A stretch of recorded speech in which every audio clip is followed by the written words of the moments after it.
அனைவருக்கும் வணக்கம். நான் உங்கள் ராமச்சந்திரன். இது உங்கள் ராம்சன் அகாடமி. நண்பர்களே, நம்ம பாருங்கள், இன்றைக்கிலேருந்து நம்ம வந்து பார்த்தோன்னா ஐஎன்எம் இந்தியன் நேஷனல் மூவ்மெண்ட் தான் ஸ்டார்ட் பண்ணுறதா சொல்லியிருந்தோம். அதில் ஆங்கிலேயருக்கிறதுக்கான தொடக்க கால கிளர்ச்சிகள் தான் இந்த வீடியோவில் பார்க்க போகிறத நம்ம வந்து நேற்று சொல்லியிருந்தோம்.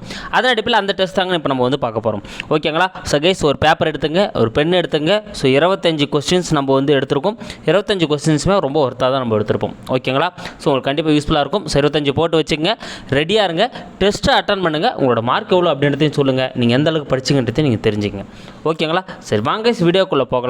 அதுக்கு முன்னால் நம்ம சேனலுக்கு நான் புதுசாக வந்தால் நம்ம சேனலை சப்ஸ்கிரைப் பண்ணிக்கோங்க. கூடவே பக்கத்தில் இருக்கிற பெல் பட்டனை கிளிக் பண்ணி நோட்டிஃபிகேஷனில் ஆல் அப்படின்றதையும் கொடுத்துங்க.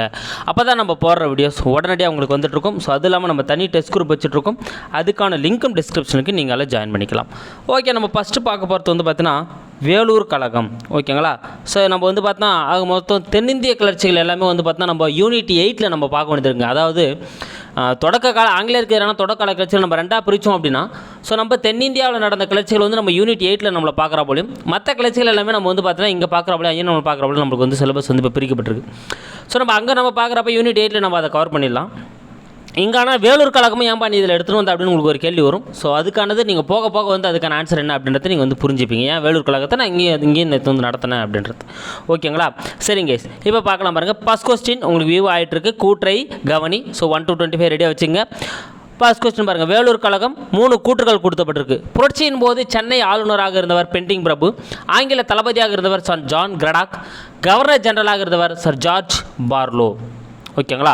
ஸோ இதில் ஆப்ஷன்ஸ் கீழே இருக்குது பாருங்கள். ஆன்சர் என்ன வரும் அப்படின்றத கெஸ் பண்ணுங்கள். சூப்பர் கைஸ், இதுக்கான ஆன்சர் என்னதுங்க? நிறைய நீங்கள் வேகமாக கெஸ் பண்ணிட்டு இருக்கிறதால நான் ஆன்சர் சொல்கிறேன். அனைத்தும் சரி அப்படின்றதாங்க இதுக்கான ஆன்சர். ஃபஸ்ட் கொஸ்டினுக்கான ஆன்சர் டிங்க. ஓகேங்களா? ஏன்னா வேலூர் கழகத்தின் ஏற்படுறப்போ 1806 ஜூலை 10. ஓகேங்களா? ஜூலை 10 தான் வேலூர் கழகம். ஸோ அது நடைபெறப்போ வந்து பார்த்தோன்னா சென்னை ஆளுநராக இருந்தவர் வந்து வில்லியம் பென்டிங் பிரபு, ரொம்ப முக்கியம். ஆங்கில தளபதியாக இருந்தவர் யாருன்னா சர் ஜான் கிரடாக். ஓகேங்களா? கவர்னர் ஜெனரல், ஆங்கில இந்திய கவர்னர் ஜெனரலாக இருந்தவர் யாருன்னு பார்த்தீங்கன்னா சார்ஜ் பார்லோ. ஓகேங்களா? சார்ஜ் பார்லோ தான் வந்து பார்த்தீங்கன்னா என்ன பண்ணியிருப்பாங்க, இது பண்ணியிருப்பாங்க. ஓகேங்களா? ஸோ இதெல்லாம் வந்து பார்த்தீங்கன்னா இவங்க வந்து இந்த டைமில் வந்து இருந்திருப்பாங்க. சரிங்களா? இதெல்லாம் கரெக்டுங்க. அடுத்த கொஸ்டின் பார்க்கலாம் பாருங்கள். தவறானது எது? ஸோ பாருங்க, இங்கே வேலூர் கழகத்தை சார்ந்த தவறானது இருக்குது. 4 கூற்றுகள் இருக்குது. ஃபஸ்ட் கூற்று பாருங்கள். ஏ, 1806 ஜூலை 10 அதிகாலை 23ஆம் படைப்பிரிவை சேர்ந்த ஆங்கிலேயர்களை சுட தொடங்கினர். ஓகேங்களா? ஸோ என்ன பண்ணாங்க, 21ஆம் படைப்பிரிவை சேர்ந்தவர்கள் என்ன பண்ணாங்க, ஆங்கிலேயர்களை வந்து சுட தொடங்கினாங்க. அடுத்து கூற்று பி பாருங்கள், 2வது கூற்று. இதில் முதலில் பலியான இராணுவ அதிகாரி ஆம்ஸ்ட்ராங் ஆவார். கூற்று 3 பாருங்கள். பிரிட்டிஷ் கொடி இறக்கப்பட்டு திப்பு சுல்தானின் கொடி ஏற்றப்பட்டது. திப்புவின் மூத்த மகன் பதேக் ஹைதர் அரசராக அறிவிக்கப்பட்டார்.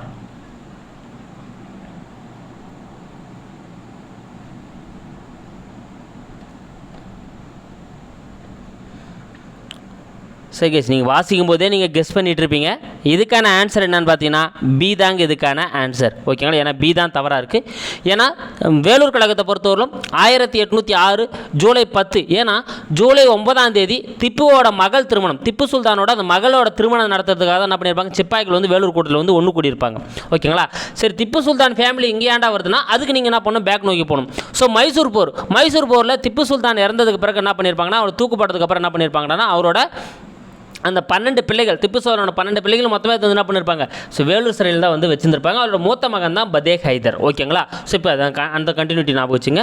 ஸோ அப்போ அதனால் என்ன பண்ணுவாங்கன்னா அவரோட மகளோட திருமணத்துக்காக வந்து கூடியிருப்பாங்க. அப்படி கூடினப்போ தான் வந்து பார்த்தோன்னா அடுத்த நாள் ஜூலை 10ஆம் நாள் அதிகாலை 23ஆம் படைப்பிரிவை சேர்ந்தவர்கள் என்ன பண்ணியிருப்பாங்க, ஆங்கிலேயர்களை சுட தொடங்கிட்டு இருப்பாங்க. ஓகேங்களா? அப்போ கூற்று ஏ கரெக்டுங்க. கூற்று பி ஏன் தவறுன்னு சொல்கிறேன் அப்படின்னா, இதில் வந்து முதல்ல பலியான இராணுவ அதிகாரி அப்படின்னு பார்த்தீங்கன்னா கர்னல் பென்கோர்ட். ஓகேங்களா? யாருங்க, கர்னல் பென்கோர்ட் அப்படின்றவர் தான் வந்து பார்த்தீங்கன்னா ஃபஸ்ட்டு இதில் இறந்துருப்பாருங்க. அதுக்கப்புறம் தான் மெக்காராஸ் அப்படின்றவர் இறந்துருப்பார். அதுக்கப்புறம் தான் ஆம்ஸ்ட்ராங் அப்படின்ற ராணுவ அதிகாரி இறந்துருப்பாங்க. ஓகேங்களா? அப்போ முதல்ல பலியான ராணுவ அதிகாரி யாரானா கர்னல் பென்கோர்ட், ரொம்ப முக்கியம். வேலூர் கழகத்தில் முதல் பலியான ராணுவ அதிகாரி கர்னல் பென்கோர்ட் வரணும். ஓகேங்களா? அப்போ பி இங்கே தவறாக இருக்குது. மீதெல்லாம் கரெக்டு தாங்க. ஸோ அப்போ என்ன வாங்க, வேலூர் கோட்டையில் சிப்பாய்கள் வந்து கட்டுப்பாட்டில் மொத்தமாக கொண்டு வந்திருப்பாங்க. ஸோ பிரிட்டிஷோட கொடி இறக்கப்பட்டுட்டு என்ன பண்ணுவாங்க, ஸோ நம்ம சிவப்பு பின்னணியில் சூரியனோட வடிவம் பொறிக்கப்பட்ட திப்பு சுல்தானோட கொடி என்ன பண்ணும், ஏற்றப்படும். ஓகேங்களா, அது கூட கொஸ்டினாக கேட்கலாம். ஸோ பின்னணி வந்து சிவப்பு வண்ணத்தில் இருக்கும், பச்சை நிற கோடுகள் இருக்கும், அதனோட மத்தியில் சூரிய வண்ணம் இருக்கும். ஸோ அந்த சூரிய வடிவம் பொறிக்கப்பட்ட திப்பு சுல்தானோட கொடி, அந்த கொடி வந்து என்ன பண்ணும், வேலூர் கோட்டையில் வந்து ஏற்றப்படும். ஓகேங்களா, அப்போ இதுவும் சரிதாங்க. அப்போ என்ன பண்ணுவார், திப்புவோட மூத்த மகனான பத்தே ஹைதர் அரசராக வந்து என்ன பண்ணப்படுவார், அறிவிக்கப்படுவார். இது எல்லாமே கரெக்டு தாங்க. ஓகேங்களா, ரெண்டாவது மட்டும் தான் யார் வந்திருக்கணும், கர்னல் பென்கோர்ட் வந்திருக்கணும். ஓகேங்களா, இப்போ ரெண்டாவது கொஸ்டின் கிளியர் ஆகிட்டு இருக்கும். தேர்ட் கொஸ்டின் போகிற பாருங்க, வேலூர் கழகத்தை முழுவதுமாக அடக்கியவர் யார். ஓகேங்களா, அப்போ பாருங்க, திப்புவோட மூத்த மகன் அரசராக வந்து அறிவித்து அங்கே கொடியை மாற்றி ஏற்றியாச்சுங்க. ஓகேங்களா, அப்போ இந்த வேலூர் கழகம் ஆனால் அடக்கப்பட்டிருக்கும், முழுசாக அடக்கியவர் யார் அப்படின்றத உங்களுக்கான கேள்வி. 4 ஆப்ஷன்ஸ் இருக்குது, ஆன்சர் வந்து நீங்கள் கெஸ் பண்ணுங்கள்.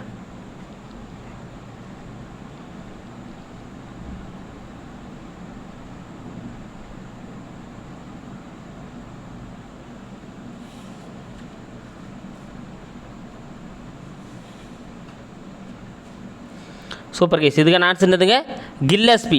பி தாங்க இதுக்கான ஆன்சர். ஓகேங்களா, ஏன்னா இதில் மேஜர் கூட்ஸ் அப்படின்றவர் என்ன பண்ணுவார்னா, இங்கேருந்து என்ன பண்ணுவாருங்க, தகவலை வந்து ராணிப்பேட்டையோட இராணுவ தளபதியாக இருந்த கர்னல் கில்லஸ்பி கிட்ட தெரிவிப்பாருங்க.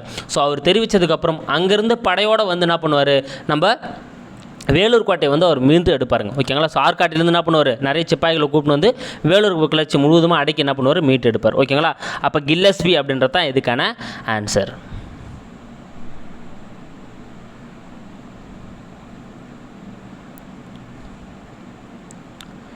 ஸோ இது ஏன் தோல்வியில் முடிஞ்சுது அப்படின்னு பார்த்தீங்கன்னா, இவங்க என்ன பண்ணியிருப்பாங்க, இப்போ ஜூலை 13ஆம் தேதி தான் வந்து இவங்க பிளான் பண்ணியிருப்பாங்க. ஆனால் 10ஆம் தேதியை வந்து என்ன பண்ணிகிட்டு இருப்பாங்க, ஸ்டார்ட் பண்ணிகிட்டு இருப்பாங்க. இதெல்லாம் ஒரு முக்கிய காரணம். ஸோ எல்லா சிப்பாய்களும் பங்கேற்றிருக்க மாட்டாங்க. அதெல்லாம் பார்த்தா ஒரு முறையான தலைமை இல்லாமல் வந்து பார்த்தா வழிநடத்த தலைமை இல்லாமல் போயிட்டுருக்கும். ஓகேங்களா, இதெல்லாம் வந்து கில்லஸ்பியோட கொடூரமான தாக்குதல். ஸோ ரொம்ப வெறித்தனமாக வந்து கில்லஸ்பி வந்து பார்த்தா ஃபைட் பண்ணியிருப்பார். இதெல்லாம் வந்து தாக்கக்கூடிய முடியாமல் வந்து என்ன ஆகிருப்பாங்க, தோல்வி அடைஞ்சிருப்பாங்க. ஸோ இது வேலூர் கழகத்தோட அந்த இதுகள். ஓகேங்களா, ஸோ ஏன் நான் வேலூர் கழகத்தை இங்கே சொன்னன்றதுக்கான காரணம் இப்போ வரும் பாருங்க. 1857 பெருங்கிளர்ச்சிக்கான ஒத்திகையே வேலூர் கிளர்ச்சி என கூறியவர். அப்போ பாருங்க, ஸோ 1857 பெருங்கிளர்ச்சி வந்து பார்த்தீங்கன்னா பெரிய அளவில் பேசப்பட்டாலும், ஆனால் அதுக்கு முன்னாலே நாங்கள் என்ன பண்ணியிருக்கோம், வேலூரில் வந்து நாங்கள் கழகத்தை ஏற்படுத்திருக்கோம். அந்த வேலூர் கிளர்ச்சி தான் வந்து 1857 ஒரு ஒத்திகையாகவே இருந்தது அப்படின்னு சொல்லிட்டு கூறியவர் யார்?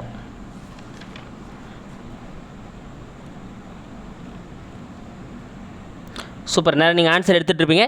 இதுக்கான ஆன்சர் சி, வி.டி. சவார்கர். ஓகேங்களா, ஸோ சவார்கர் தாங்க சொல்லியிருப்பார் 1857 பெருங்கிளர்ச்சிக்கான ஒரு ஒத்திகை தான் வந்து இந்த வேலூர் கிளர்ச்சி அப்படின்னு சொல்லிட்டு யார் சொல்லியிருப்பாருன்னா, வி.டி.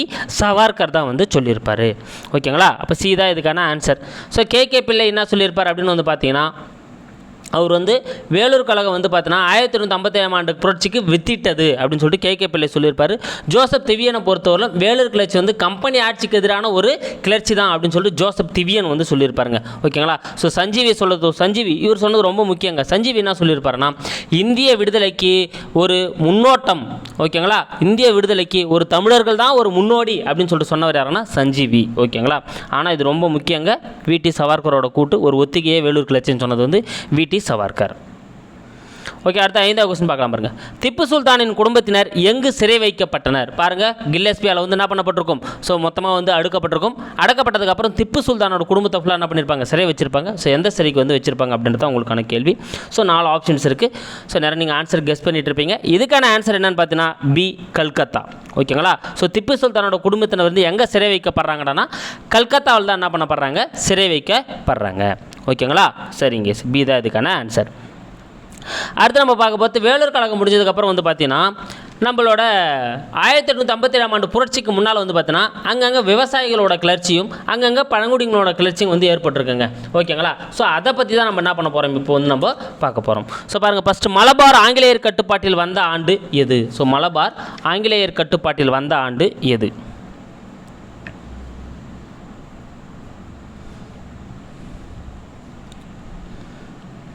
சூப்பர், 1792ங்க. ஸோ 1792 வந்து ஆங்கிலேயர்களோட கட்டுப்பாட்டில் வந்துடும். இதில் என்னென்னா ரொம்ப முக்கியமாக நீங்கள் தெரிஞ்சுக்கிறது, இந்த மலபார்கள், அதாவது மாப்பிள்ளைகள் அப்படின்னு சொல்லிட்டு இவங்களை சொல்லுவாங்க. இவங்க வந்து என்னதுங்க, ஸோ ஒரு வியாபாரம் பண்ணுறதுக்காக இங்கே வந்தவங்க, இங்கே இருக்கிற பெண்களை திருமணம் பண்ணி என்ன பண்ணுவாங்க, இங்கேயே செட்டில் ஆகிட்டு இவங்களும் விவசாயம் பண்ண ஆரம்பிச்சிருப்பாங்க. ஸோ அவங்கள தான் மாப்பிள்ளைகள் அப்படின்னு சொல்லிட்டு அழைச்சிருப்பாங்க. இந்த இடத்த தான் ஆங்கிலேயர்களோட கட்டுப்பாட்டுக்கு வந்ததுக்கப்புறம் அவங்க என்ன பண்ணியிருப்பாங்க, ஸோ இவங்க ஏற்கனவே ஃபாலோ பண்ணியிருந்த இவங்களுக்கு எவ்வளோ நெல் கிடைக்குதோ அதை என்ன பண்ணுவாங்க, ஸோ 3ஆக பங்கிட்டுக்குவாங்க. அங்கே இருக்கக்கூடிய ஜமீன்தார், அப்புறம் கமன்தார், விவசாயி அப்படின்னு சொல்லி என்ன பண்ணுவாங்க, சரி சமம் 30 மூட்டை வருதுன்னா உனக்கு 10 எனக்கு 10 உனக்கு 10ன்னு சொல்லிட்டு சமமாக பிரித்து வாழ்ந்துட்டு இருந்தாங்க. ஆனால் இவங்க ஆங்கிலேயரோட கட்டுப்பாட்டுக்கு போனதுக்கப்புறம் ஒரே ஜமீன்தார் கொண்டு வந்து அவருக்கு ஒரு கட்டுப்பாட்டு கீழே எல்லாத்தையும் கொண்டு வந்திருப்பார். இதனால் என்ன ஆயிருக்குன்னா பெரிய அளவில் வந்து புரட்சி வந்து வெடிக்க ஆரம்பிச்சிருக்கும். ஸோ அதான் வந்து மலபார் கிளர்ச்சி அப்படின்னு வந்து சொல்லுவாங்க, இல்லை மாப்பிளாக்கள் கிளர்ச்சி அப்படின்னு இதை சொல்லுவாங்க. ஓகேங்களா. அப்போ 1792 தான் ஆங்கிலேயர்கள் கட்டுப்பாட்டில் வந்து வந்துட்டு இருக்குங்க. ஓகேங்களா. இது 1849 என்னன்னு பார்த்தீங்கன்னா இந்த மலபார்கள் வந்து பண்ண மாஞ்சேரி அப்படின்ற இடத்துல வந்து கிளர்ச்சியில் ஈடுபட்டிருப்பாங்க. 1851 வந்து பார்த்தீங்கன்னா குளத்தூரில் வந்து கிளர்ச்சியில் ஈடுபட்டிருப்பாங்க. 1852 வந்து பார்த்தீங்கன்னா மட்டனூர், ஓகேங்களா, மட்டனூர் அப்படின்ற இடத்துல வந்து கிளர்ச்சியில் ஈடுபட்டிருப்பாங்க. இதெல்லாம் அது சார்ந்த தகவல்கள். அடுத்து பராசி இயக்கத்தை தொடங்கியவர் யார்? அடுத்து பார்க்க போறீங்கன்னா இது வந்து விவசாயிகளோட கிளர்ச்சிங்க. இதே சேம் ப்ராப்ளம் தாங்க. ஸோ விவசாயிகள் ஏன்பா கிளர்ச்சியில் ஈடுபடணும் அப்படின்னு வந்து பார்த்தீங்கன்னா, ஏன்னா இதே விவசாய நிலங்கள் வந்து பறிக்கப்படுது. ஏன்னா அவங்களுக்கு நிலம் தான் வந்து உரிமையே. ஸோ அந்த நிலத்தோட உரிமை வந்து அவங்களுக்கு பறிக்கப்படுறப்ப அவங்க என்ன பண்ணுறாங்க, முழுக்க கிளர்ச்சியில் ஈடுபட வந்து அவங்க இறங்குறாங்க. ஓகேங்களா. ஸோ அப்போ பராசி இயக்கத்தை ஆரம்பித்தவர் யார்? இதுக்கான ஆன்சர் யாருங்க? சாஜி அரியதுல்லா. ஓகேங்களா. ஸோ சாஜி அரியதுல்லா அப்படின்றவர் தான் என்ன பண்ணியிருப்பாருங்க, ஸோ முதல்ல பராசி இயக்கத்தை வந்து ஸ்டார்ட் பண்ணியிருப்பார். ஸோ அது மூலமாக தான் வந்து பார்த்தீங்கன்னா ஆங்கிலேயருக்கு எதிராக விவசாயிகள் வந்து என்ன பண்ணியிருப்பாங்க, முதல்ல வந்து போர் புரிய கிளர்ச்சி செய்ய ஆரம்பிச்சிருப்பாங்க. ஓகேங்களா. அடுத்து இதில் டுடுமியான் அப்படின்னா யாருன்னு பார்த்தீங்கன்னா இவரோட பையன் தாங்க டுடுமியான். இந்த விஷயத்தை நீங்கள் தெரிஞ்சுங்க. ஸோ இவருக்கு அப்புறம் சாஜி ஹிதயத்துல்லாக்கு அப்புறம் டுடுமியான் தான் வந்து என்ன பண்ணியிருப்பார், இந்த கிளர்ச்சிக்கு வந்து பொறுப்பேற்றிருப்பார் 1839. ஓகேங்களா. ஸோ இவர் என்ன சொல்லியிருப்பாருன்னா, நிலம் கடவுளுக்கு சொந்தமானது. ரொம்ப ஞாபகம் வச்சுங்க, இந்த வேர்டு கேட்கறதுக்கான வாய்ப்புகள் இருக்குங்க. நிலம் கடவுளுக்கு சொந்தமானது என கூறியவர் யாருன்னா டுடுமியான். யாரோட பையன்? சாஜி ஹரியதுல்லாவோட பையன் வந்து என்ன பண்ணியிருப்பார் சொல்லி இவரும் வந்து கிளர்ச்சியில் ஈடுபட்டிருப்பார். ஸோ அப்புறம் என்ன பண்ணியிருப்பாங்க, அவருக்கு அப்புறம் வந்து பார்த்தோன்னா நோவாமியான் அப்படின்றவர் வந்து பார்த்தோன்னா இது கிளர்ச்சி வந்து வழிநடத்தப்பட்டிருக்கும். ஓகேங்களா. அப்போ இவங்க 3 பேருமே வந்து பராசி இயக்கத்தோட தொடர்புடையவங்க. ஆனால் ஸ்டார்ட் பண்ணி வச்சவர் யாருன்னா சாஜி ஹிதயத்துல்லா. டுடுமீர் இவரை பற்றி இங்கே நம்ம தனி கொஸ்டினா போல் இவரை பற்றி இங்கே நம்ம தெரிஞ்சுக்கலாம். டுடுமீர் அப்படின்றவர் வந்து பார்த்தீங்கன்னா வஹாபி கிளர்ச்சி. ஓகேங்களா.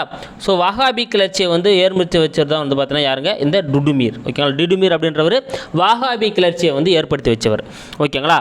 அப்போ வஹாபி கிளர்ச்சினா டுடுமீர் ஞாபகம் வச்சுங்க. அடுத்து நம்ம பார்க்க பார்த்து 8வது கொஸ்டின். ஸோ கூற்றை கவனி. கூற்று 1 பாருங்கள். கோல் கிளர்ச்சி பிந்த்ராய் மற்றும் சிங்ராய் தலைமையில் நடைபெற்றது. சாந்தாளர்கள் கிளர்ச்சி 1855 சித்து மற்றும் கனு தலைமையில் நடந்தது. பிர்சா முண்டா 1900 ராஞ்சி சிறையில் அடைக்கப்பட்டார். ஸோ இதுக்கான ஆன்சர் என்ன வரும் அப்படின்றத கெஸ் பண்ணுங்கள். நான் ஒன்று எக்ஸ்பிளைன் பண்ணிகிட்ருக்கேன். ஸோ கோல் கிளர்ச்சியை பொறுத்தவரையில் வந்து பார்த்தோன்னா இவங்க வந்து பார்த்தீங்கன்னா ஸோ மிகப்பெரிய ஒரு பழங்குடியின கிளர்ச்சியில் இதுதாங்க. இந்த ஜார்க்கண்ட் இடங்களில் வந்து வாழ்ந்துட்டு இருந்தவங்க தான் அந்த கோல் கிளர்ச்சிகள். ஸோ இவங்களை என்ன பண்ணாங்க, ஸோ அந்த வட்டிக்கு பணம் கொடுக்குறவங்க அந்த நிலத்தை கொடுத்துட்டு இவங்களோட நிலங்களை வந்து என்ன பண்ணுவாங்க, பணத்தை வசூல் பண்ண சொல்லியிருப்பாங்க. இதனால் இவங்களுக்கு மிகப்பெரிய கோவங்கள் உருவாயிருக்கும். அப்போ தான் வந்து என்ன பண்ணியிருப்பாங்க, இந்த கோல் வந்து கிளர்ச்சியில் ஈடுபட்டிருப்பாங்க.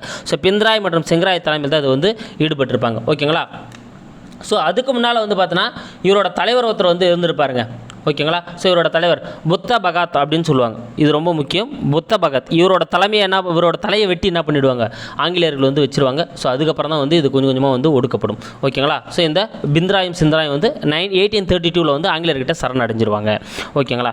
அடுத்து வந்து பார்த்தீங்கன்னா சாந்தாளர்கள் கிளர்ச்சி. ஸோ சாந்தாளர்கள் அப்படின்னா வந்து பார்த்தீங்கன்னா இவங்களும் வந்து பார்த்தீங்கன்னா அப்படியே இந்த பூர்வீக இடத்தை விட்டு வந்து போக சொல்லி இவங்களை வந்து விரட்டினே இருந்திருப்பாங்க. அப்புறம் இவங்க போய் ராஜ்மஹால் மலைக்குன்றுகள்கிட்ட அப்படியே வந்து வாழ ஆரம்பிச்சிருப்பாங்க. ஆனால் அங்கேயும் வந்து இவங்க சும்மா இல்லாமல் என்ன பண்ணுவாங்க, ஸோ ரயில்வே ட்ராக் போட்டு வந்தவங்க வந்து சும்மா இல்லாமல் அங்கே இருக்கிற பெண்களை சீன்றது, இவங்களை ரொம்ப கொடுமை பண்ணுறது, இந்த மாதிரி விஷயங்கள்லாம் செய்ய இவங்க என்ன பண்ணியிருப்பாங்கன்னா இவங்களும் கிளர்ச்சியில் வந்து ஈடுபட்டிருப்பாங்க.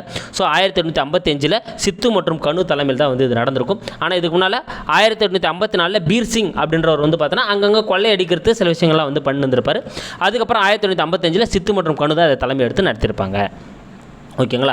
அதுக்கடுத்து வந்து பார்த்தா பிர்சா முண்டா. ஓகேங்களா. முண்டா கிளர்ச்சி ரொம்ப முக்கியங்க. ஸோ முண்டா கிளர்ச்சியை பொறுத்தவரையிலும் இவங்களுக்கு இதே பெரிய பிரச்சனை தான். ஸோ அங்கேருந்து நிலங்கள் வந்து பார்த்தா இவங்களுக்கு வந்து இவங்க பயன்படுத்தி வந்திருப்பாங்க. அந்த நிலங்களை வந்து என்ன பண்ணியிருப்பாங்க, ஆங்கிலேயர்கள் வந்து எடுத்து இவங்களை வந்து மற்றவங்களுக்கு கொடுத்துட்டு இவங்களை வந்து பயிரிட்டு அதை வந்து அவங்களுக்கு கொடுக்க சொல்லியிருப்பாங்க, ஜமீன்தார்கள்கிட்ட வந்து கொடுக்க சொல்லியிருப்பாங்க. ஸோ பெரும் விவசாயிகள்கிட்ட வந்து அது மிகப்பெரிய ஒரு கழகத்தை வந்து ஏற்பட்டிருக்கும். ஓகேங்களா. ஸோ 1874 தான் ஒரு விவசாய குடும்பத்தில் பிர்சா முண்டா வந்து பிறப்பாருங்க. ஓகேங்களா. ஸோ இந்த ஆக்கிரமிப்பு நிலங்களை ஆக்கிரமிப்பு பண்ணுறதை எதிர்த்து அவர் என்ன பண்ணுவார், பிர்சா முண்டா வந்து யாரையும் வாடகை செலுத்தக்கூடாது, வரி செலுத்தக்கூடாதுன்னு சொல்லிட்டு வற்புறுத்தியிருப்பார். அது மிகப்பெரிய ஒரு புரட்சி வந்து ஏற்படுத்தியிருக்கும். அவரை தான் 1900 என்ன பண்ணியிருப்பாங்க, ராஞ்சி சிறையில் வந்து அடைச்சிருப்பாங்க. கரெக்டு தாங்க. ஓகேங்களா. ஸோ ராஞ்சி சிறையில் அடிச்சிருப்பாங்க. அவர் அங்கேயே சிறையிலே என்ன பண்ணிகிட்ருப்பார், செத்துட்ருப்பார். இன்றளவும் வந்து அவர் பிர்சா முண்டா வந்து என்ன பண்ணப்படுறாரு, அந்த ஏரியாக்களில் வந்து புகழோடு இருக்காருங்க. ஓகேங்களா. அப்போ இங்கே எல்லாமே சரிங்க. அப்போ டி தான் இதுக்கான ஆன்சர், அனைத்துமே சரி. ஓகேங்களா. ஸோ அப்போ 3 கிளர்ச்சியும் ரொம்ப முக்கியம். கோல் கிளர்ச்சி, அடுத்து வந்து பார்த்தா சாந்தாளர்கள் கிளர்ச்சி, முண்டா கிளர்ச்சி. ஓகேங்களா. இது 3மே நல்லா ஞாபகம் வச்சுங்க.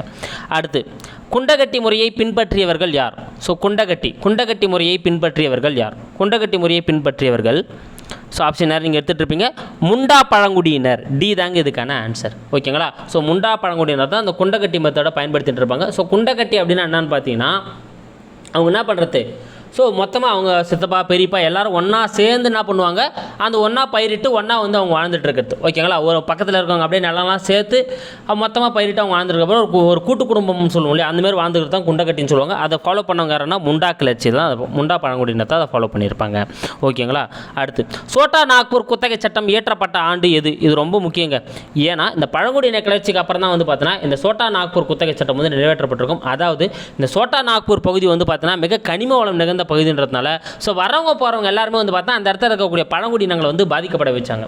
ஸோ அதிலிருந்து மீட்கணும் அப்படின்றதுனால தான் என்ன பண்ணியிருப்பாங்க, இந்த பழங்குடியினரோட பழங்குடியினருக்கு நுழைவதை வந்து என்ன பண்ணுறது, தடுக்குது. அதாவது பழங்குடி இல்லாதோர், ஸோ பழங்குடி நிலங்களாக பழங்குடி இல்லாதவங்க அங்கே போகக்கூடாது தடுத்த சட்டம் தான் வந்து பார்த்தீங்கன்னா இந்த நாக்பூர் சோட்டா நாக்பூர் குத்தகை சட்டம். ஓகேங்களா. ஸோ எந்த ஆண்டு அப்படின்னா 1908. டி தாங்க இதுக்கான ஆன்சர். ஸோ 1908 தான் சோட்டா நாக்பூர் குத்தகை சட்டம் வந்து நிறைவேற்றப்படுதுங்க.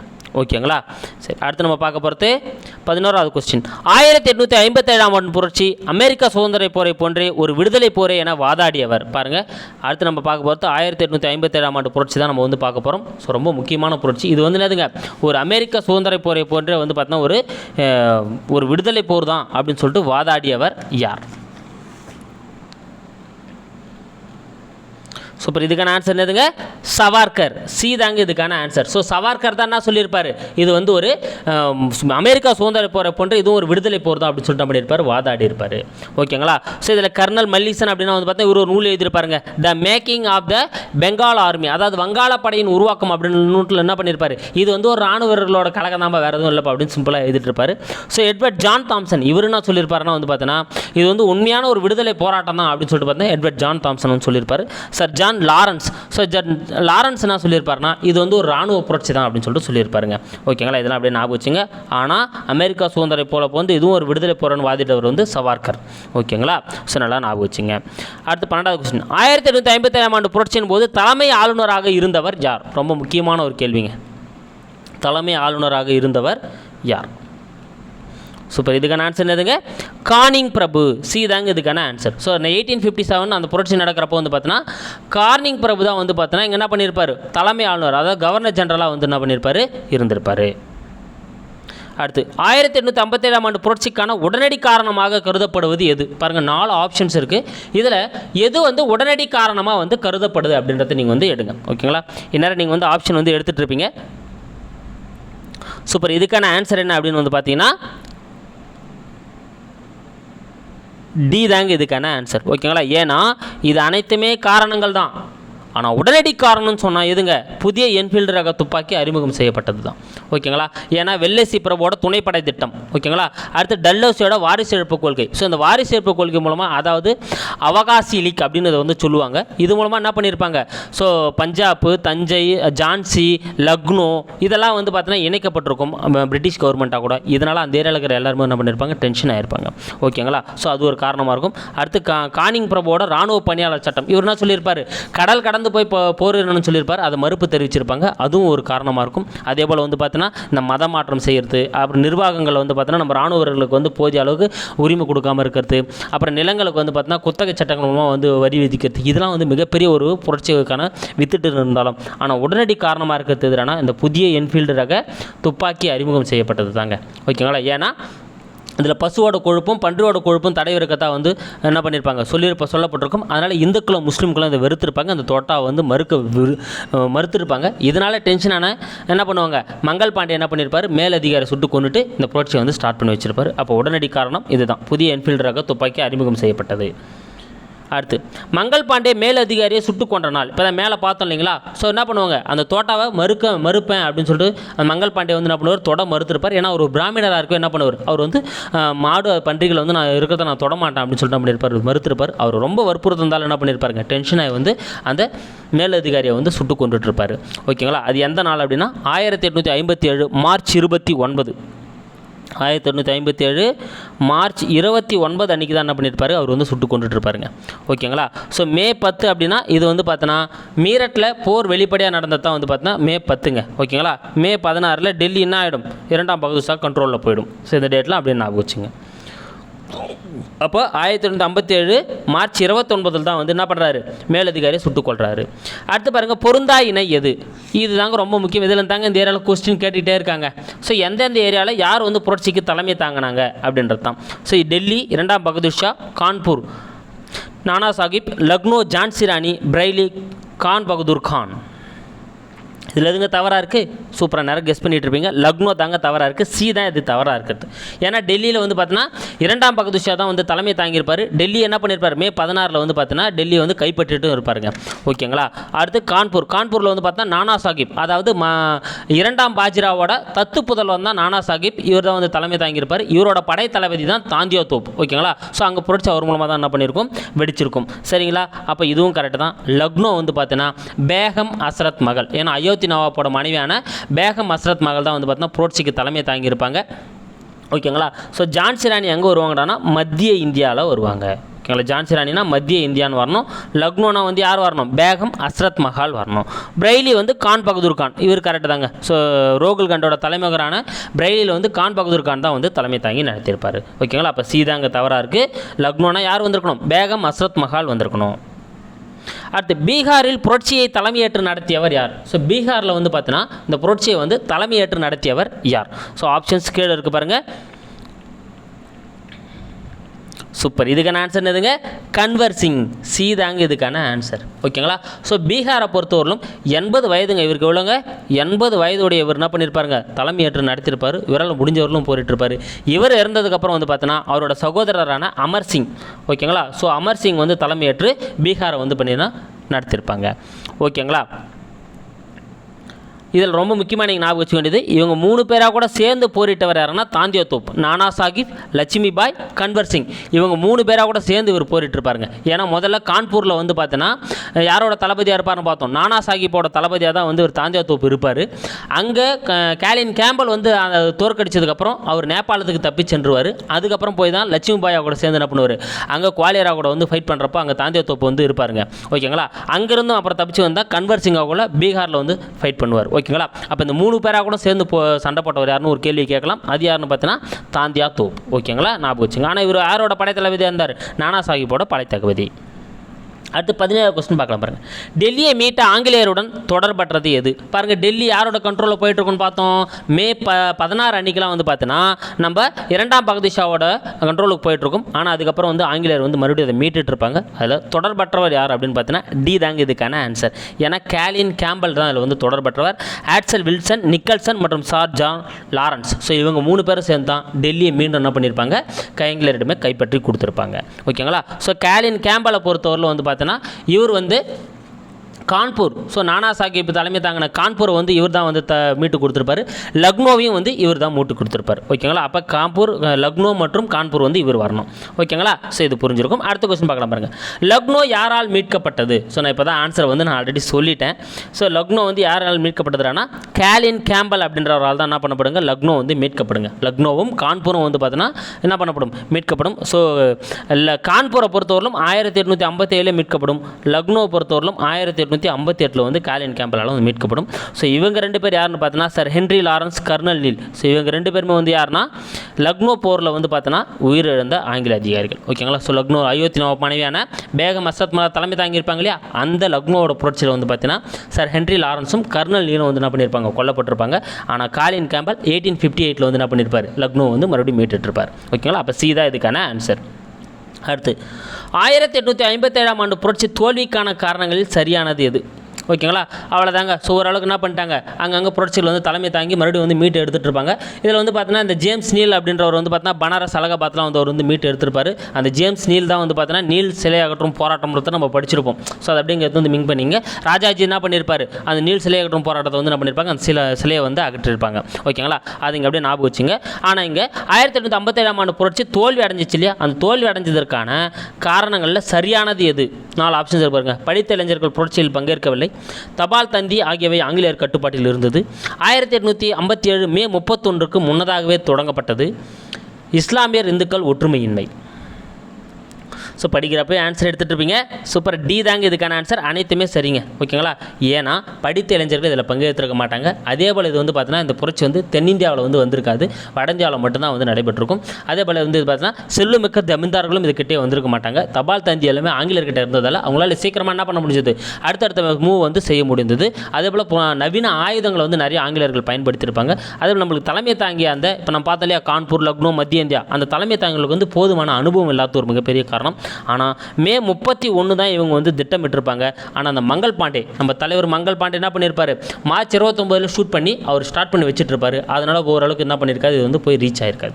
அடுத்து ரொம்ப முக்கியமான காரணம் இஸ்லாமியர் மற்றும் இந்துக்களோட ஒற்றுமை. ஏன்னா இஸ்லாமியர்கள் என்ன பண்ணாங்க, அவங்களோட முகலாய அரசை வந்து இந்தியாவில் ஏற்படுத்தணும்னு அவங்க நினச்சிருந்தாங்க. இந்தியர்கள் வந்து மராத்திய அரசை வந்து இந்தியாவில் ஏற்படுத்தணும்னு சொல்லிட்டு இவங்க 2 பேருமே இந்த பிரிவினையில் இருந்ததால் பிரிட்டிஷ்காரன் அந்த பிரித்தாளும் கொள்கை மூலமாக ஈஸியாக என்ன பண்ணிட்டான், நம்மளை வந்து தோல்வி அடைய வச்சுட்டான். ஓகேங்களா. அப்போ இதில் எல்லாமே வந்து அனைத்தும் சரி.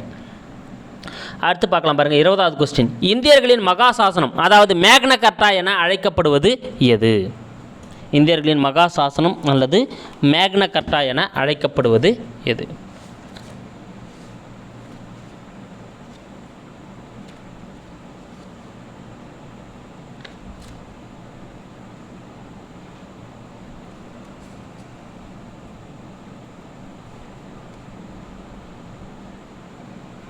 Super guys. எதுங்க 1858 விக்டோரியா மகாராணியின் பேரறிக்கை. என்னன்னா இந்த 1857 ஆண்டு புரட்சி என்ன தான் ஒடுக்கப்பட்டாலும் இது பிரிட்டிஷ் கவர்மெண்ட்டுக்கு போய் சேர்ந்துருக்கும். அதனால் அந்த அம்மா என்ன பண்ணியிருப்பாங்க, விக்டோரியா மகாராணி 1858 ஒரு பேரறிக்கை அறிவிச்சிருப்பாங்க. அதில் நிறைய விஷயங்களை நம்ம மாற்றிருப்பாங்க. ஸோ ஆங்கிலேய கிழக்கிந்திய கம்பெனியோட ஆட்சியை முடிவு கொண்டு வந்திருப்பாங்க. நேரடியாக அவங்களோட கட்டுப்பாட்டுக்கு எதுவும் இருப்பாங்க. அதே போல் வந்து பார்த்தீங்கன்னா இந்த கட்டுப்பாட்டு குழுவும் இயக்குனர் குழுவும் கலைக்கப்பட்டுட்டு ஒரு 15 பேர் கொண்ட ஒரு குழு வந்து இந்த அம்மா வந்து அமைச்சிருப்பாங்க. ஸோ இந்த இந்தியர்களுக்கு எதிராக வந்து எதெல்லாம் வந்து இராணுவத்தில் ஏற்பட்ட அந்த சட்டத்திட்டங்கள், அந்த தோட்டாக்கள், அந்த அவங்க வந்து அவங்களோட மதத்தை பின்பற்றக்கூடிய அந்த சில விஷயங்கள்லாம் வந்து எதெல்லாம் பிரச்சனைக்குரியதோ அது எல்லாத்தையுமே நம்ம வந்து மாற்றிருப்பாங்க. ஓகேங்களா. அப்போ இது வந்து பார்த்தீங்கன்னா ஆனால் தான் விக்டோரியா மகாராணி பேருக்கு எப்படி அழைக்கப்படுது, இந்தியர்களோட மகாசாசனம் அல்லது மேக்னா கர்ட்டா அப்படின்னு சொல்லிட்டு அழைக்கப்படுதுங்க. அடுத்த கொஸ்டின் பார்க்கலாம் பாருங்கள். இது ரொம்ப முக்கியம். விக்டோரியா மகாராணியின் பேரறிக்கை நவம்பர் 1 அன்று யாரால் எங்கு வாசிக்கப்பட்டது? ஓகேங்களா. பாருங்கள் நவம்பர் 1 இது தனியாக கேள்வி கேட்கலாம். அப்போ 1858 நவம்பர் 1 அன்றைக்கி தான் வந்து இந்த பேரறிக்கை வாசிக்கப்பட்டது. ஸோ யாரால் எங்கு வாசிக்கப்பட்டது அப்படின்றதாங்க உங்களுக்கான கேள்வி. ஸோ ஆப்ஷன்ஸ் கீழே இருக்குது. நேரம் நீங்கள் ஆன்சர் கெஸ் பண்ணிட்டு இருப்பீங்க. சூப்பர். இதுக்கான ஆன்சர் என்னன்னு பார்த்தீங்கன்னா கானிங் பிரபு, அலகாபாத். ஓகேங்களா. ஸோ விக்டோரியா மகாராணி பேரறிக்கையை 1858 நவம்பர் 1 அன்னைக்கு அலகாபாத்தில் நம்ம கானிங் பிரபு தான் வந்து என்ன பண்ணியிருப்பார், வாசித்திருப்பார். ஓகேங்களா. அடுத்து இந்தியாவின் கடைசி கவர்னர் ஜெனரல் யார்? ஸோ இந்தியாவோட கடைசி கவர்னர் ஜெனரல் யார்?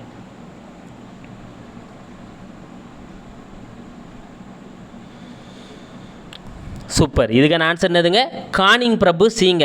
ஓகேங்களா. ஏன் அப்படின்னா இந்த அம்மா என்ன பண்ணியிருப்பாங்க, 1857 ஆண்டு அந்த 58 வந்து விக்டோரியா மகாராணி பேரறிக்கையை இந்தியாவோட கவர்னர் ஜெனரல் பதவியை கட் பண்ணிவிட்டு வைஸ்ராய் அப்படின்ற பதவியாக வந்து உருவாக்குறாங்க.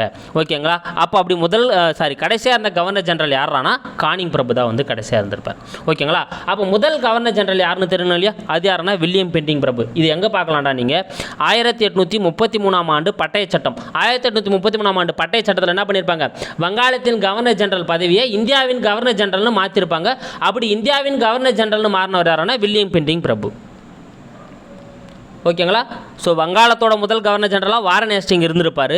அதுக்கப்புறம் தான் 1833 என்ன பண்ணியிருப்பாங்க, அதை இந்தியாவின் கவர்னர் ஜெனரலாக மாற்றிருப்பாங்க. அதில் தான் வில்லியம் பெண்டிங் பிரபு முதல் கவர்னர் ஜெனரலாக வந்திருப்பார். இந்த அம்மா 1858 வந்து அதை வைஸ்ராயாக மாற்றிருக்கும். அப்போ கடைசி கவர்னர் ஜெனரலாக இருந்தவர் கானிங் பிரபு. ஓகேங்களா. அதே போல் இந்தியாவின் முதல் வைஸ்ராய் அப்படின்னாலும் யார் ஒருவர் பாருங்கள், ஆப்ஷன்ஸ் கீழே இருக்குது. ஸோ இந்தியாவோட முதல் வைஸ்ராய் அப்படின்னாலும் யாருங்க, கானிங் பிரபு தாங்க. ஓகேங்களா. ஏன்னா இந்த அம்மா மாற்றின உடனே அவர் தான் வந்து அந்த இடத்த பதவியில் இருப்பார். அப்போ இந்தியாவோட முதல் வைஸ்ராய் அப்படின்னாலும் கானிங் பிரபு தான். இந்தியாவின் கடைசி கவர்னர் ஜெனரல் அப்படின்னாலும் கானிங் பிரபு தான். ஓகேங்களா. இது ரெண்டுமே வந்து நல்லா ஞாபகம் வச்சுங்க. அடுத்து, முதல் இந்திய சுதந்திர போர் என்னும் நூலை எழுதியவர் யார்? ரொம்ப முக்கியமான ஒரு கேள்விங்க. முதல் இந்திய சுதந்திர போர் என்னும் நூலை எழுதியவர் யார்? ஸோ ஆப்ஷன்ஸ் கீழே இருக்குது. சூப்பர். இதுக்கான ஆன்சர் என்னென்னு பார்த்தீங்கன்னா சவார்கர். சி தாங்க இதுக்கான ஆன்சர். ஸோ சவார்கர் தான் என்ன பண்ணியிருப்பாருங்க, முதல் இந்திய சுதந்திர போர் அப்படின்ற ஒரு நூலை வந்து எழுதியிருப்பார். இதில் தான் என்ன பண்ணியிருப்பார், ஒரு ஏற்கனவே பார்த்தோம் வேலூர் கழகத்தை பற்றி சொல்லியிருப்பார். அதேபோல் இதுலேயும் இந்த 1857 ஆண்டு புரட்சினான்னு சொல்லியிருப்பார். அமெரிக்கா போரை போல வந்து ஒரு சுதந்திர போர் தான் அப்படின்னு சொல்லிட்டு பண்ணியிருப்பார். இந்த நூலில் தான் அவர் சொல்லியிருப்பார். ஓகேங்களா. அப்போ முதல் இந்திய சுதந்திர போர் நூலை எழுதினதாருங்க சவார்கர். ஓகேங்களா. ஸோ தாதாபாய் நவ்ரோஜியை பொறுத்தவரையிலும் இவர் 1857 ஆண்டு புரட்சி என்ன சொல்லியிருப்பார், ஒரு மக்கள் பங்கேற்காத ஒரு சிப்பாய் கழகம். ஸோ மக்கள்லாம் அதில் பங்கேற்கலை, ஆனால் ஒரு சிப்பாய் கழகம் எதிரான இந்த 1857 ஆண்டு புரட்சி தான் அப்படின்னு சொல்லியிருப்பார் தாதாபாய் நவ்ரோஜி. ஓகேங்களா. அதே போல் ஓரளவு மக்கள் பங்கு பெற்று ஆனால் ஒரு எழுச்சியாக அமையவில்லை அப்படின்னு சொன்னவர் வந்து ஆர்சி மஜும்தர் வந்து சொல்லியிருப்பார். ஓகேங்களா. ஆர்சி மஜும்தர். சரிங்களா. சரிங்க கைஸ். அடுத்து, இரண்டாம் பகதூர் ஷா எங்கு நாடு கடத்தப்பட்டார்? என்னன்னா நம்ம பார்த்தோம் ஞாபகம் இருக்குங்களா. ஸோ டெல்லிக்கு வந்து இவர் தலைமையை தாங்கியிருப்பார். மார்ச் 29 அங்கே மங்கள் பாண்டே அடித்ததுக்கப்புறம் மே 10 வெளிப்படையாக வந்து மீரட்டில் புரட்சி ஏற்பட்டிருக்கும். அங்கேருந்து என்ன பண்ணுவாங்க, டெல்லியை நோக்கி வந்து டெல்லியை வந்து மே 16 டெல்லியை வந்து ஒரு பிடிச்சிட்டு இருப்பார். ஆனால் அந்த 3 பேர் sir Archdale Wilson, Nicholson, sir John Lawrence 3 பேரும் சேர்ந்து பகதூர் ஷாவை என்ன பண்ணியிருப்பாங்க, தோக்கடிச்சிட்டு பகதூர் ஷாவை ரங்கூனுக்கு வந்து நாடு கடத்திருப்பாங்க. அப்போ ஏதாங்க இதுக்கான ஆன்சர். பகதூர் ஷா அங்கே நாடு கடத்தப்படுறாரு, ரங்கூனுக்கு நாடு கடத்தப்படுறாரு. ஸோ ஆப்ஷனில் மியான்மர் அப்படின்னு வச்சாலும் கரெக்டு தான். ஓகேங்களா. ஸோ ஆப்ஷனில் ரங்கூன் இல்லாமல் மியான்மர் இருக்குது அப்படின்றதுனாலும் அதையும் எடுத்துங்க, கரெக்டு தான். சரிங்களா. சரிங்க கைஸ். அடுத்து நம்ம பார்க்க போகிறது உங்களுக்கான ஒரு கேள்வி. 1928 பர்தோலி சத்தியாகிரகம் யாரால் ஏற்படுத்தப்பட்டது? இது ரொம்ப முக்கியங்க. அதனால தான் நான் உங்களுக்கு கேள்வியாக கேட்குறேன். என்னடா அவன் எடுத்தோன்னா 1928 போயிட்டானே நினைக்காதீங்க, ரொம்ப முக்கியம். 1928 பர்தோலி சத்தியாகிரகம் யாரால் ஏற்படுத்தப்பட்டது? ஓகேங்களா. காந்தியடிகள், பட்டேல், ராஜாஜி, ஆச்சாரிய வினோபாவா. ஸோ இதுக்கான ஆன்சர் என்ன அப்படின்றத கமெண்ட்டில் சொல்லுங்கள். நெக்ஸ்ட் வீடியோக்கு வெயிட் பண்ணுங்கள், அதை நான் உங்களுக்கு ஃபுல் எக்ஸ்ப்ளனேஷன் கொடுத்துட்றேன். ஓகேங்களா. ஸோ கண்டிப்பாக இந்த 25 கொஸ்டின்ஸ் உங்களுக்கு யூஸ்ஃபுல்லாக இருந்திருக்கும். ஸோ தொடக்க கால கிளர்ச்சிகள் எங்கெல்லாம் எவ்வளோ முடியுமோ உங்களுக்கு எடுத்து கொடுத்துருக்கேன். நான் சொன்னதும் கிளியராக கண்டிப்பாக சொல்லியிருப்பேன் நான் நம்புகிறேன். ஸோ கிளியராக இருந்தால் நீங்கள் கமெண்ட்டில் சொல்லுங்கள், லைக் பண்ணுங்கள். நீங்கள் எவ்வளோக்குள்ள லைக் பண்ணுறீங்களோ அவ்வளோக்குள்ள நான் பண்ண முடியும். நான் அடுத்தடுத்த வீடியோ உங்களுக்கு பண்ணுறதுக்கு எனக்கு இன்ட்ரெஸ்ட் வரும். ஓகேங்களா. லைக் பண்ணுங்கள். ஸோ கமெண்ட்லேயும் சொல்லுங்கள். நீங்கள் அடுத்து படிக்க வேண்டிய டாபிக் என்னன்றதை நம்ம ஆல்ரெடி சொல்லிட்டோம். ஓகேங்களா. ஸோ அதாவது மிதவாதிகள் காலத்திலேருந்து தீவிரவாதிகள் காலம் வரல நீங்கள் படிக்கணும். அதாவது 1885 1916 வரலும். ஓகேங்களா. ஏன்னா 1917 காந்திய காலம் ஸ்டார்ட் ஆகிடும். அதனால் இது வரலும் நீங்கள் அடுத்த டெஸ்ட்டுக்கு படிச்சுட்டு நாளைக்கு தயாராகுங்க. நாளைக்கு இந்த டெஸ்ட் தான் நம்ம வந்து பார்க்க போகிறோம். ஓகேங்களா. ஸோ இந்திய தேசிய காங்கிரஸ்லேருந்து அதனுடைய ஸ்டார்ட் ஆனதுலேருந்து நீங்கள் தீவிரவாதிகள் காலம் முடிகிற வரலும் நீங்கள் பார்க்கணும். காந்திய காலத்துக்கு முன்னே வரலாம். ஓகேங்களா. ஸோ படிச்சுட்டு தயாராகுங்க. நாளைக்கு டெஸ்ட்டும் இதே போல் உங்களுக்கு வந்துடும். எழுதிட்டு உங்களோட மார்க் எவ்வளோ அப்படின்றத கமெண்ட்டில் சொல்லுங்கள். Thank you guys. அடுத்த வீடியோவில் உங்களை நான் சந்திக்கிறேன்.